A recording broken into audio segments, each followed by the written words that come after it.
While we're maybe waiting for a few parents to drop off their kids and make their way back to the auditorium, we'll go ahead and kind of lay a little bit of groundwork. If you couldn't tell from the PowerPoint, this is going to be a class this trimester on Isaiah. So if you didn't know that, now is your chance to think about that. If you didn't know if you were in the right room or not, and we'll be covering Isaiah here in the auditorium. I remember back in my senior year of college, one of my final finance classes was taught by a guy named his name was Samanta Thapa. It was an Indian gentleman who was teaching this 400 level finance class, and I don't know why, but I remember looking at my syllabus and list of teachers and classes. I thought his name was Samantha. And so I showed up to class expecting a woman to be the teacher. And so when he walked in, I thought, I've made it 4 years of school and never walked into the wrong class, but I'm about to have to get up and walk out of here because I've walked into the wrong room. I had to do that walk of shame where you realize you're not where you're supposed to be and you have to walk out. But if you don't want to be in here, now's your chance to walk out. No shame. There's still Isaiah or Revelation, I think, are your two textual classes this time, so you decide. But we've got, I think, somewhere around the neighborhood of 35-ish classes to cover the book of Isaiah. There's 66 chapters in Isaiah, so we've got a lot of material to cover, not a lot of time to do it in. We'll spend more time in certain sections than others, so moving somewhere around a clip of about 2 chapters a class. Your teachers are myself, Josh Doris, Kyle Pearson, and Caleb Dunn. Nothing against those guys, but I think we might be a far cry away from the last auditorium teachers of Sterling and Brian and Philip, Yoho. So it's the B team now. We're moving into the winter months. Already experienced the bitter cold, and now you get to deal with us. But Isaiah is one of those books that when I got the assignment that we were going to be teaching this together, it was kind of a little bit of dread because it's a dense book. Obviously, it's one of those books that kind of a lot of people tend to avoid for several different reasons. Either that it's maybe the literary content is just difficult to follow. It covers a lot of prophecy that not exactly sure how this is to be interpreted or to be understood. It's a long book. Maybe I don't want to open up this thing that I know is going to take me a long time to get through, and maybe I'll forget where I came from and what we read a couple of weeks ago or months ago. Chronologically, it doesn't really follow any particular order. It kind of jumps around a little bit. And we'll see that even in our first class this morning in chapter 1, people don't know exactly where it fits historically within the whole narrative and lifetime of Isaiah. But I want, as we go throughout this class, to approach it from a very base, fundamental understanding. We're going to try to see contextually what was going on in Isaiah's day and what was his message to the people, and what can we take from it today in our own lives. Even though it is a difficult book, I think, on the whole, it's actually relatively straightforward and simple with Isaiah's messaging and what he has to say to God's people. It's one of the most important books, I think, in the Old Testament. It's the second most quoted book in the New Testament, or it's the second most quoted book of the Old Testament in the New Testament, second only to, any guesses from a trivia standpoint? Yeah, the Psalms. Isaiah is the second most directly quoted book. It's got several messianic themes and overtones and pictures of God and how he deals with his people, how he operates and functions with this remnant. There's a lot of different themes or ideas that you can pick up throughout the book. Obviously, the idea of the remnant being one of them, the reestablishment of kind of a garden-like existence with God. The whole concept of the suffering servant and the Messiah, all these deep ideas that you can garner a lot from. But if I had to offer up just 3 overarching ideas about what Isaiah's message is to his people, and that's something that we can all take with us, is God is in control, number 1. God is overall, he is in control, he is omnipotent, he is over whatever is happening in the world at any given point in time. Number 2, to wholly and solely put your faith and trust in him. Right? That's one of Paul's quotes from Isaiah several times in his letter to the Romans, and that's kind of the overarching theme that he continues to bring out of it is stop looking for other things to put your hope and trust in. In Isaiah's day, the people were putting their hope and their faith and their trust in military alliances and their own wealth, their own prosperity, their own good looks, their own ability to do certain things. Paul uses the idea that, don't put your hope and your faith and your trust in your ability to do anything to stand right before God. It has to be solely putting your life in his hands. And then lastly, to pay attention. That's kind of Isaiah's ultimate point that he'll bring up time and time again. Pay attention. God is wanting to tell you something. Are you aware of what he's trying to tell you? Are you aware he's even saying something? Are you aware of your current state and standing before him? Pay attention. Look out and see what he's doing. If you want to, though, go ahead and open up your Bibles to Isaiah if you haven't already. And I think did I leave that clicker back there? Yep.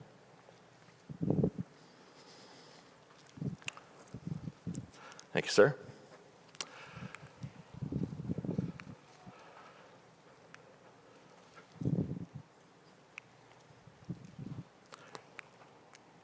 Well, Quentin, now it's not working. I heard it vibrated when I first picked it up. But if you just want to flip over, that'd be fine. I don't have anything elaborate. I did copy an old slide from one of the last times I taught with Scott Logan, but it's the most advanced my PowerPoint gets after that. So if you just want to click over. But the first verse, while that's coming, let's just read it really quickly. Isaiah chapter 1, verse 1, just kind of an introduction to the book and what's going on. It says, "The vision of Isaiah, the son of Amoz, which he saw concerning Judah and Jerusalem in the days of Uzziah, Jotham, Ahaz, and Hezekiah, the kings of Judah." So it kind of just lays out this historical setting for what's going on within the history of God's people. So we're in the period of the divided kingdom. The kingdoms have split. Israel's gone its way. Judah is doing its thing in the south. And now we're in the period of these. It's right towards the end of the time period of the actual existence of the nation of Israel. And so the kings that are ruling in Judah are Uzziah, Jotham, Ahaz, and Hezekiah. And I think this is kind of my personal interpretation of it, but I think Manasseh is kind of also included in this a little bit as well. He's not specifically mentioned in this list, but Manasseh and Hezekiah, Manasseh being Hezekiah's son, had some period of about 10, 11 years of co-regency. And we'll talk a little bit about that even when we get here into chapter 1. But something about these kings that we'll kind of study to kind of get a little bit of historical context. Uzziah, was he a good king or a bad king? I think didn't you do divided kingdom in here like two trimesters ago? Shannon? Good king, yeah. He was very impressive militarily, had a lot of success conquering and fighting against some of the nations around him, going to battle against them. He actually was very successful from an economic standpoint as well. He had several different building projects. He actually did a lot to strengthen from a economic and military standpoint the nation of Israel. He was introduced some new technologies and warfare that in Israel, putting up some kind of these gigantic, I don't know the term now, the stone throwing things, and there's gigantic arches at the top of the walls of Jerusalem to defend itself. He instituted this gigantic fighting force of over 300,000 different fighting men who were extremely well equipped and able to defend themselves. Agriculturally, he started new projects and plans to plant in new areas, build new shipping ports. I mean, he was a good king, did a lot of great things, but he had one blemish on his record kind of right at the end. Does anybody remember what that was? When you do all that kind of stuff, like we just described, and you're in charge of it, what tends to happen? Yeah, it tends to go to your head. If you're successful, it tends to make you a little bit prideful. And so, right at the end of his reign, he was trying to do what? Does anybody remember? Actually, he tried to do it. He did it, but Yeah, he went into the temple and was trying to offer up incense himself, right? These I think it was 80 priests came to him and was like, hey, you can't do that. That's not what you're supposed to do. And he got all in a tiffy about it. He was mad and was trying to do it anyway. And then there was this earthquake, and if you read Josephus' account, this earthquake that caused the temple to kind of be open up and the roof to cave in, and then sunlight streamed into the temple, and it hit him right in the forehead, and he broke out with leprosy. Right, he broke out with leprosy, and he had to kind of run out, and he was lived the rest of his days and the rest of his reign in isolation. So that was kind of his blemish, his mark there at the end. But then his son Jotham reigned in his place. We don't know a whole lot about him, but Chronicles describes him as another one of the good kings who did what was right in the eyes of the Lord. He had some additional military success, kind of seemed to continue in the vein of his father. But it says that during both of their reigns, Uzziah and Jotham's reigns, the people still acted corruptly. So even though they were good kings and seemed to not take them further away from God, it seems like the people had this shallow acceptance of who their God was. Then Ahaz. What do we know about Ahaz? Yeah, he was a bad one. Probably the worst king of Judah up to this point in time. What are some of the things that he was known for?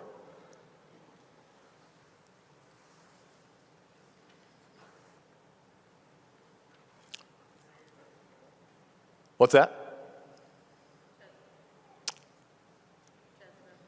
Jezebel? That's Ahab. That's Israel. This is Ahaz. He was known for kind of reinstituting, actual corporate idolatry in Judah. So he would set up this new perverse way of worshiping God. He was one of the ones who reinstituted the sacrifice of his own children. And so he was one of those bad kings that definitely prostituted himself from an idolatrous standpoint, from a political and national standpoint. He was one of the ones who kind of just let everything deteriorate around him, right? So everything was good with Uzziah and Jotham. They had this big fighting force, but Ahaz was just a weak king leading a weaker people.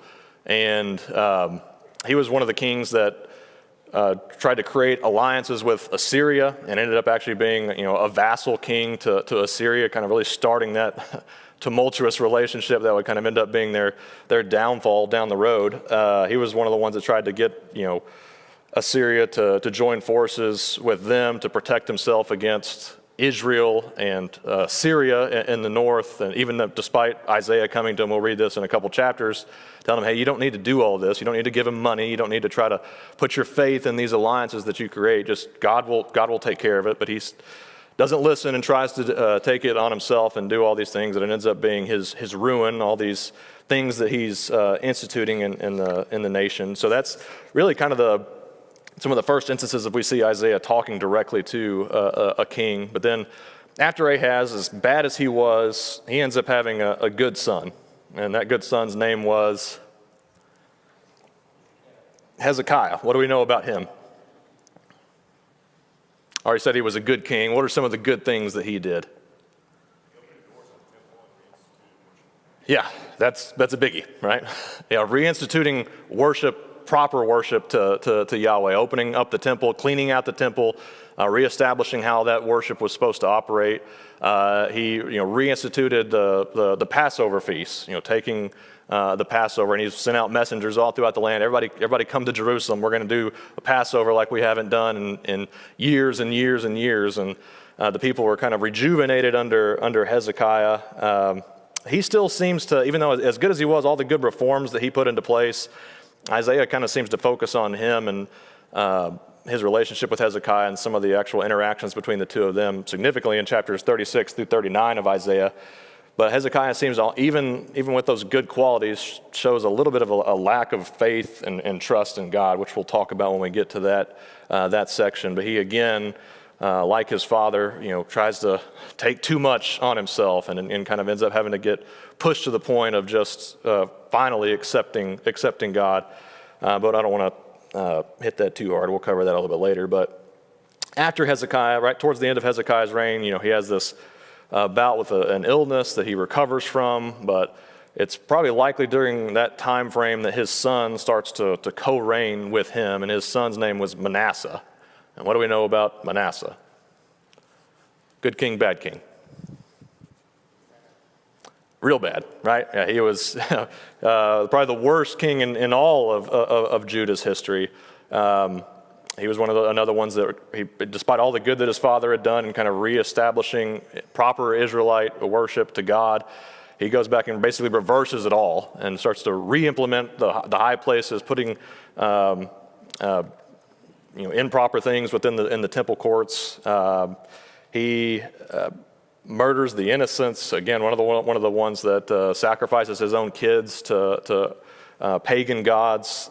He ends up, seems like having a turnaround towards the end of his life, but it's during this time frame, I think, that we'll see some of the historical context for chapter 1, but I'll talk about that in just a minute. What do we know about, so that's the historical setting, right? You've got the divided kingdom, this constant roller coaster of good, bad kings, the people, and we'll see this in chapter 1, the people have religions at an all-time high, but godliness is at an all-time low.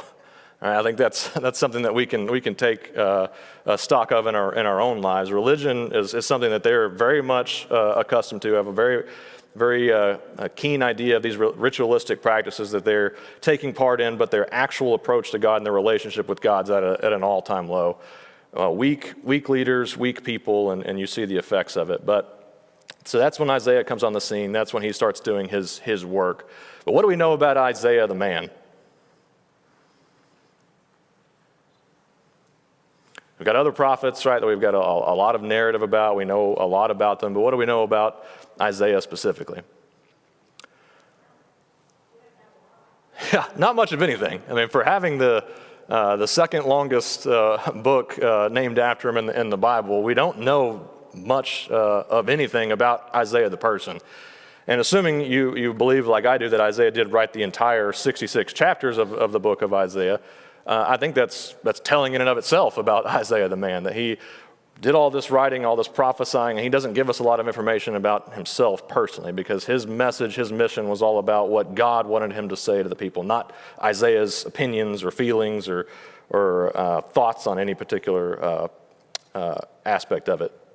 But it says there in verse 1 that we just read that he was the son of Amoz, not to be confused with the prophet Amos.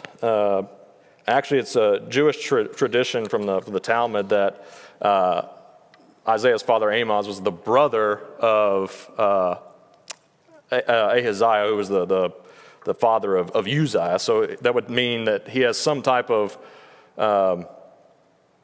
familial connection with the kings, which would make sense, and because he has pretty casual and personal access to the kings throughout his life that we'll see. So that does stand to reason. We do know he was some type of a chronicler of Uzziah. It talks about that in I think it's 2 Chronicles 26, that he was kind of the chronicler of Uzziah's life. Hezekiah, obviously, he wrote significantly about some of their dealings together. He was a husband and a father. Chapter 8, verse 3 says that he was married to a prophetess. Either that just means that she was the wife of a prophet, Isaiah, or that she actually was some type of a prophetess from a religious capacity. They have 2 sons, and their names will have special meanings that we'll read about in chapter 7 and chapter 8. In chapter 6, and I think Kyle will talk about this in a couple of weeks, but he has this special calling from God. He has this special revelation from God in the temple, and sees incredible things that causes this reaction from Isaiah that's just like, I'll do whatever you want me to do. You just tell me where you want me to go, and I'll go. Tell me what you want me to say, and I'll say it for as long as you want me to say it. His death is kind of something that's shrouded in mystery. He's one of the people that tradition states was... he was one of the innocents that was murdered by Manasseh. And whenever it talks about Manasseh, covering the blood of the innocents from one end of the city to the other, that Isaiah was one of those that was killed by Manasseh, actually saying that he was sawn in two. In Hebrews chapter 11, it talks about, the hall of faith and kind of what some of the tribulations and trials that the faithful of the past had gone through. And it's believed that Isaiah was one of those people that was sawn in two by Manasseh to end his life as Manasseh was trying to fight God however he could.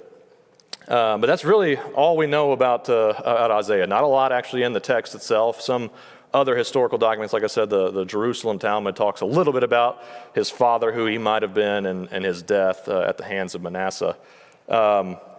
Isaiah, the book, just kind of give you a quick overview. It's pretty interesting. There's 66 books, or 66 chapters in the book of Isaiah. It's broken up into two pretty obvious portions, chapters 1 through 39, and then chapters 40 through 66. So it's almost portrayed like this miniature Bible, right? We've got 66 books in the Bible, 39 in the Old Testament, 27 in the New, and that's really kind of how Isaiah is broken up as well. You've got 39 chapters of in the first part that really hint on judgment and the immoral and idolatrous state of the people, although there's flickers of hope throughout that time period. But then the last 27 chapters, like the New Testament, is this overarching message of hope and salvation and redemption that God is going to bring upon his people. But like I said, we've got 35 classes to cover all that, so we won't go into a whole lot of the details there. But so we'll just go ahead and jump right in to chapter 1. Are we going to have the slides up, Quentin? Pardon? Okay. Here. You need to grab this? What did you say? Oh, I get it. Got it. It's weird when I can hear myself so well, but not Quentin.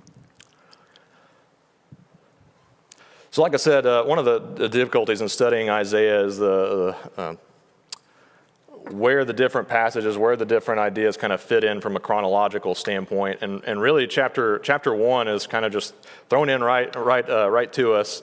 And it's actually thought, and I think there's a pretty good case to believe it, that Isaiah chapter 1 was written at the end of Isaiah's life. So it was kind of taken and then put here at the beginning to offer up this overarching idea and themes of what the whole book is ultimately going to be about. There we go. There's my Scott slide, if you didn't know.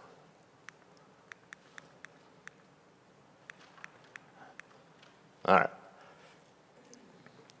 right. All we really know from a contextual standpoint in chapter 1 is that verse 2 tells us the people are rebelling against God. They've been chastised. The country's actually left in ruins after some type of military event. The only city that's left is the daughter of Zion, Jerusalem. True godliness is at this all-time low. They're still partaking in this corporate religion that's very ritualistic. He talks about there being times in the past when things were much better. They had good leaders, but now it's full of murderers and corrupt people and injustice. And historically, that seems to fit with the time period of when kind of Manasseh is starting to have his influence on the nation, right? You just had this military event in the days of the previous king, Hezekiah, where Sennacherib came into Judah, and he just laid waste to city after city on his route ultimately to Jerusalem. He's stopped at Jerusalem, and we'll tease that for a later study, but that would kind of fit with this idea of Jerusalem being the only city that's left. Looking around at your country, it's in desolate ruins. There's nothing left. You're practicing this kind of vain and false religions. And that's kind of when it seems to fit, is this time period of utter turmoil in the nation, in the country, being led by these corrupt kings after having such a good period in the days before. There are connections with the end of the book. So it's almost like there's these two bookends to the whole message of Isaiah. In chapter 1, you've got, like we've just talked about, but then in chapter 65 and 66, a lot of the same themes come up. And so that's kind of what some people think, that this chapter was written towards the end of his life, and then this chapter was moved to the front so that it could offer and be created as something of an introduction to the overall message of what Isaiah has to say. He starts off, in chapter 1, verse 2, saying, "Hear, O heavens." And then in verse 10, he's talking about, "Hear, O you leaders."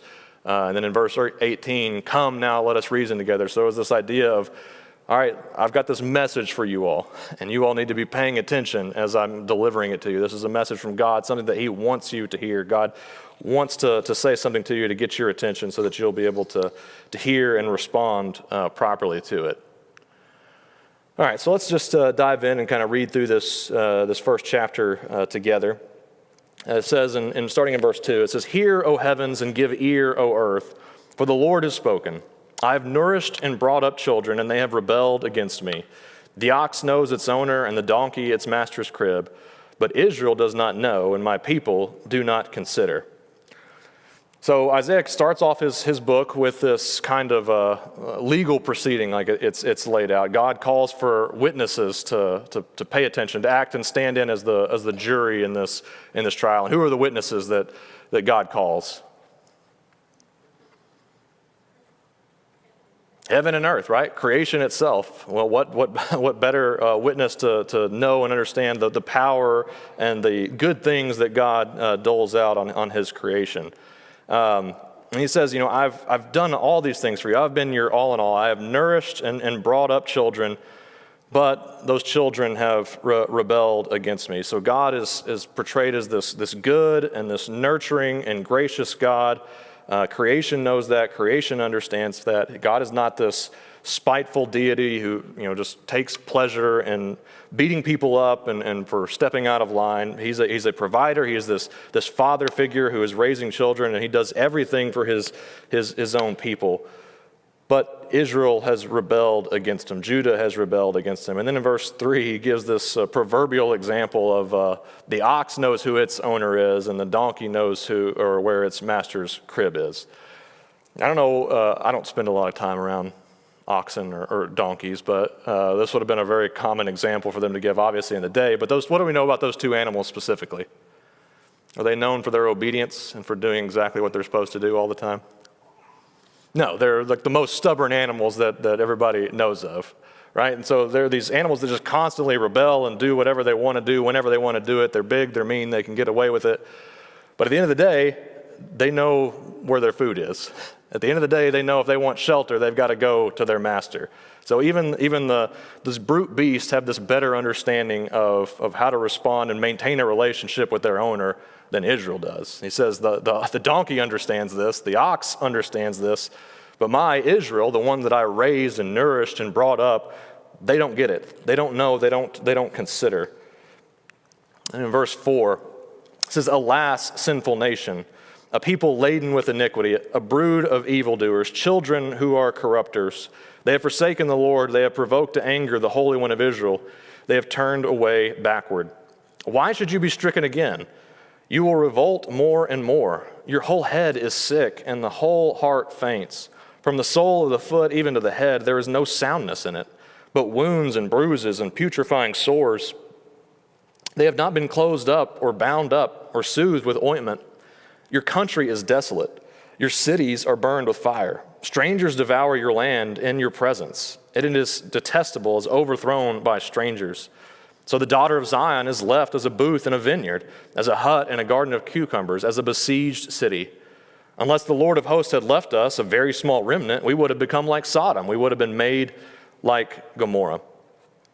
Okay, so now he's called his witnesses. He's just kind of laid out this introduction to how foolish the people have been. Now he's going to level these accusations against them in this trial-like setting. Their guilt, and he'll repeat this throughout the first chapter, but their guilt isn't up for debate.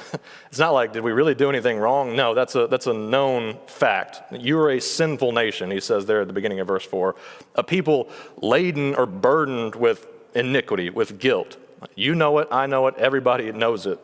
Just take a look around and see. You're a brood of evildoers, children who are corrupters. And if you think about how sad this is, these are words and terminologies. A sinful nation, that's something that you would say about the foreign pagan groups, right? That's what the terminology and the phrasing that was used to describe, Assyria or Syria or Babylon or the Philistines. That's who those people were. But who is he talking about here? Talking about Israel. This is the covenant people of God. That is who the sinful nation is, this people laden with iniquity, this evildoers and corrupters.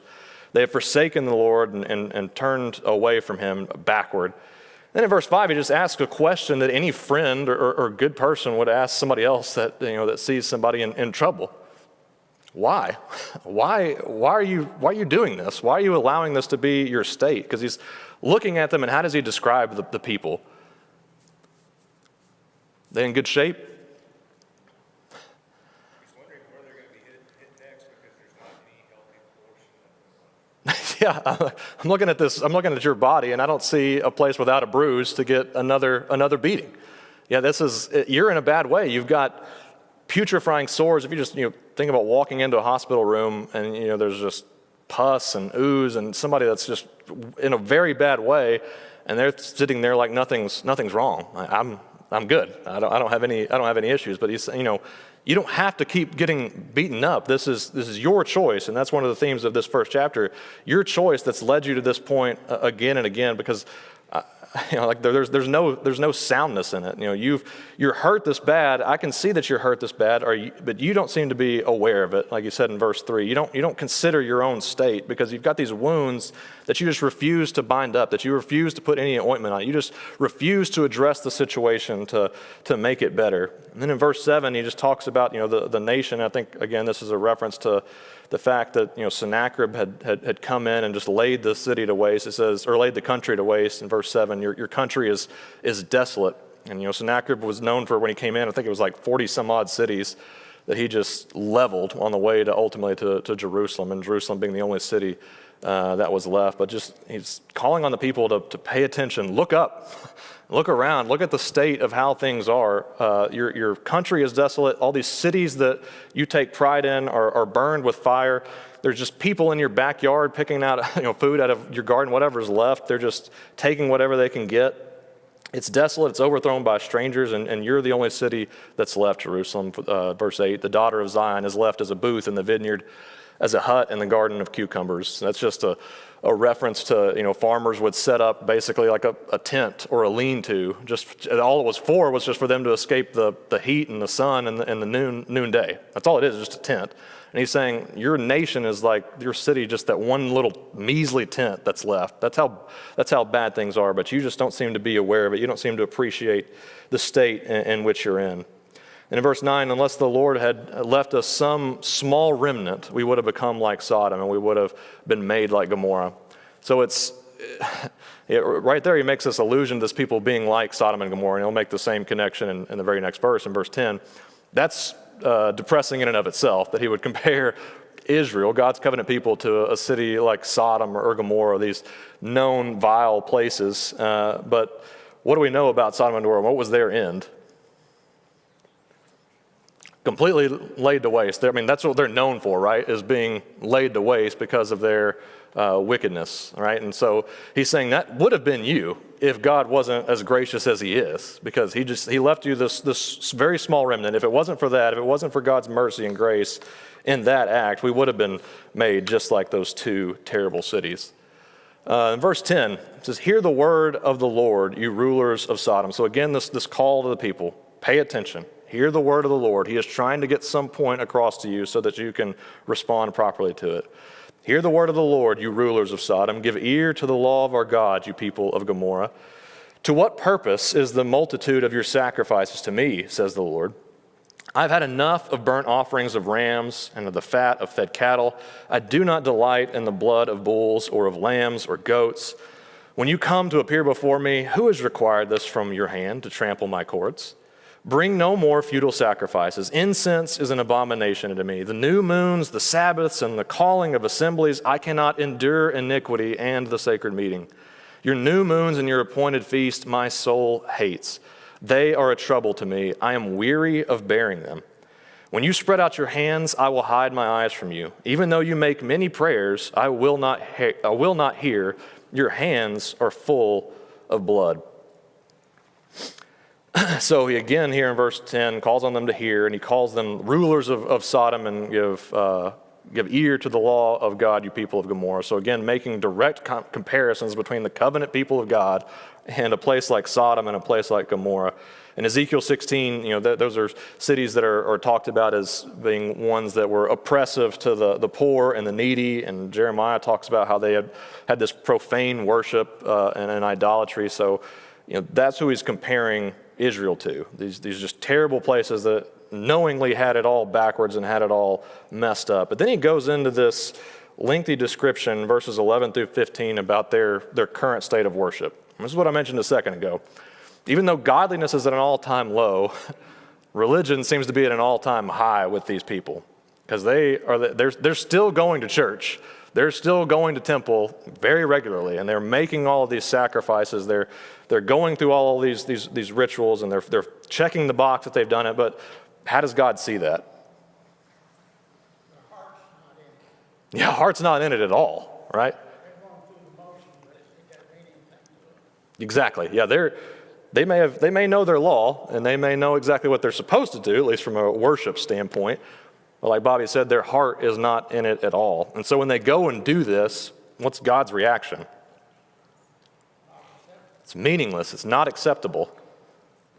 He goes even stronger than that. Yeah, he hates it. He says when I hear it, and you guys, if I put it in today's language, when you guys go to take the Lord's Supper, I just put my head in my hands. I can't stand it anymore that you guys do this. He talks about it in other, in Hosea and Micah, that this idea of, it would be better if someone shut the doors and just wouldn't even let you in, because it's terrible when you do this. When you offer up these sacrifices, it's not only that it's a bad smell, it actually it makes me gag. I can't stand it. When I hear that you're doing this, I don't even want to listen to you. You offer up these prayers and you put your hands up to God, but look at your hands.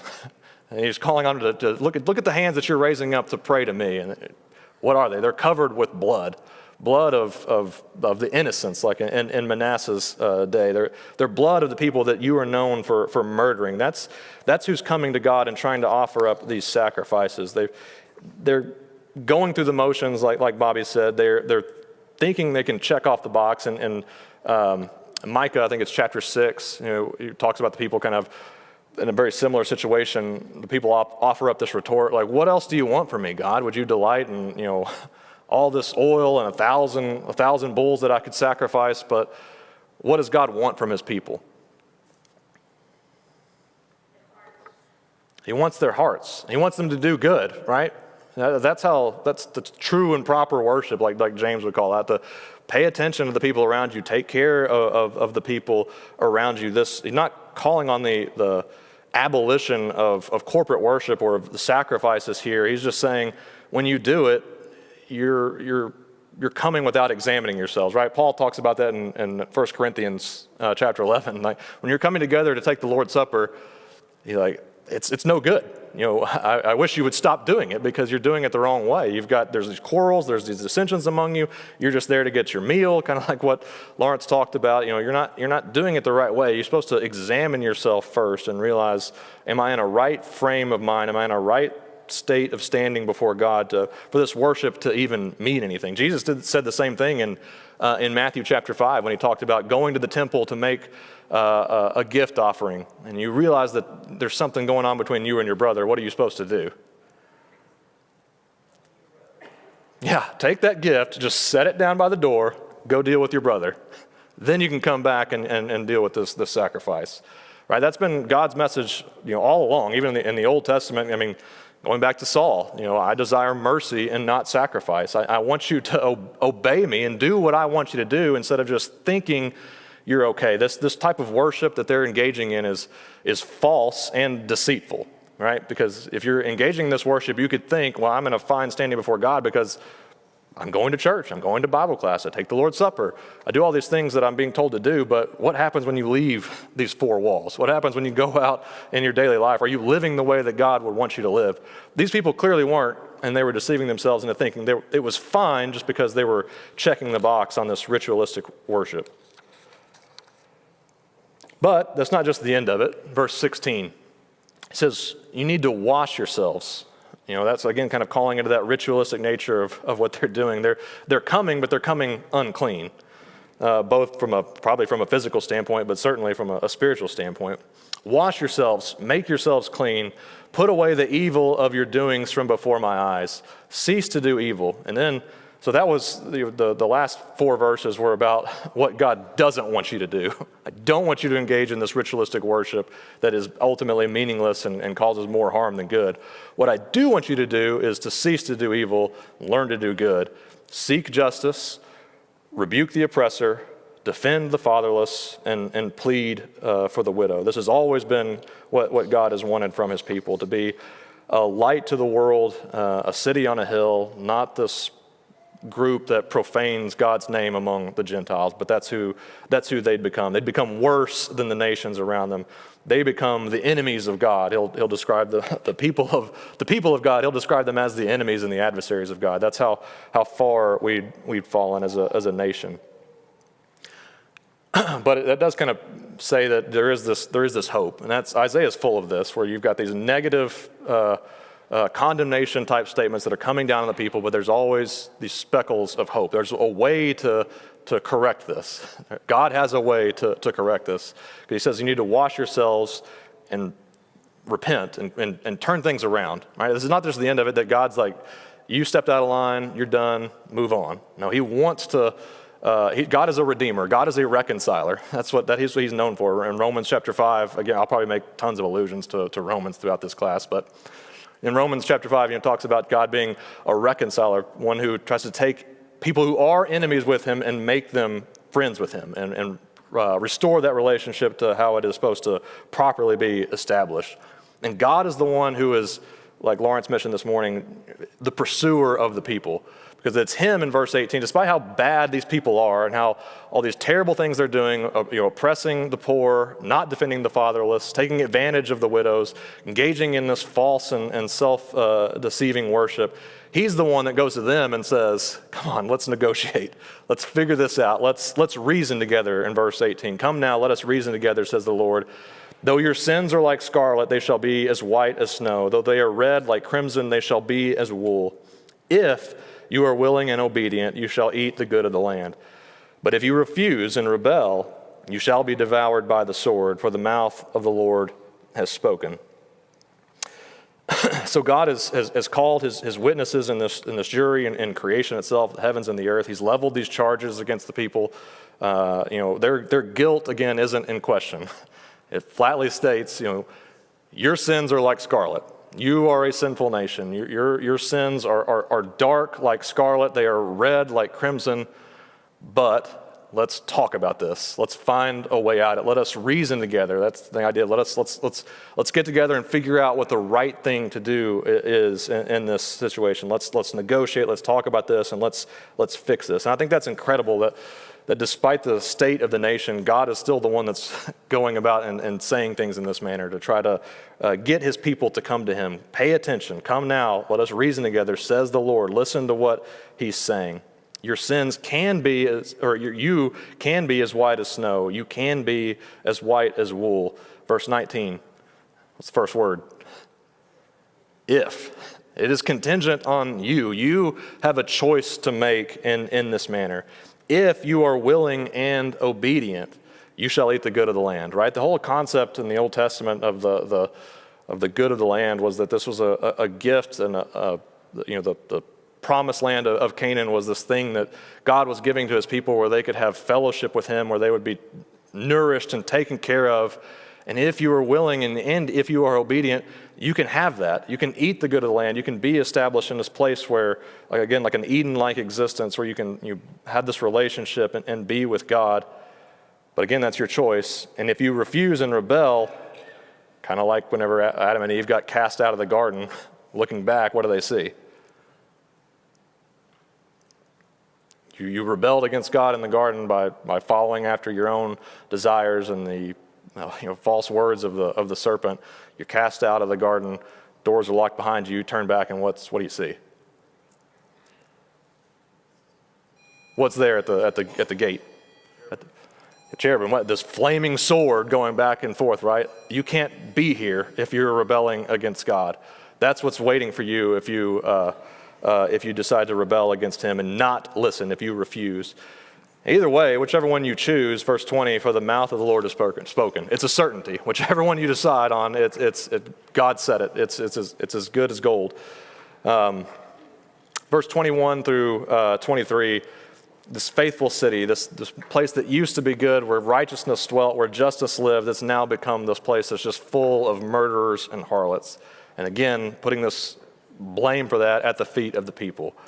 We'll stop there. We'll pick up about verse 21 on Wednesday, and then we're going to just try to keep up. Isaiah is one of those books, you got to read it to keep up with what's going on. I can stand up here and yap all day long, but if you aren't reading along with us, you're probably not going to know what I'm talking about. So read along. We'll do chapters 1, 2, and 3 on Wednesday. Thanks for your attention.